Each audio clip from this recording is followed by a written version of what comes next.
গল্প মানেই চোখের সামনে ভেসে ওঠে সবুজ মাঠ, মেঠো পথ আর একরাশ শান্তি। প্রতিটি গ্রামের ভাঁজে ভাঁজে লুকিয়ে থাকে হাজারো ছোট ছোট গল্প। তেমনই একটি কাল্পনিক গল্পের খসড়া নিচে দেওয়া হলো। শেষ বিকেলের বটতলা। গ্রামের নাম নিশ্চিন্তপুর।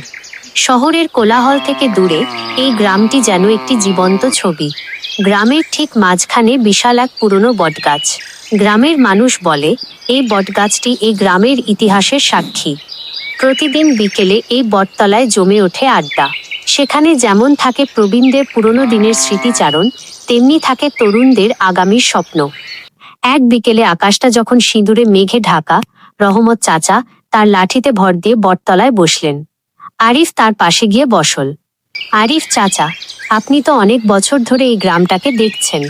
শহরের চাকচিক্য কি কখনো আপনাকে টানে না? রহমত চাচা একটু হাসলেন। তারপর পানের বাটাটা এগিয়ে দিয়ে বললেন, তারা চিহ্ন বাবা, শহরে ইটের ওপর ইট আছে, কিন্তু মানুষের মন বসার জায়গা নেই। এই যে বটগাছটা দেখছিস, এর শিকড় মাটির গভীরে। আমাদের প্রাণটাও এই মাটির সাথেই মিশে আছে। শহরের বাতি অনেক উজ্জ্বল হতে পারে, কিন্তু পূর্ণিমার রাতে আমাদের এই বিলের ধারের জোছনা তুই কোথাও পাবি না।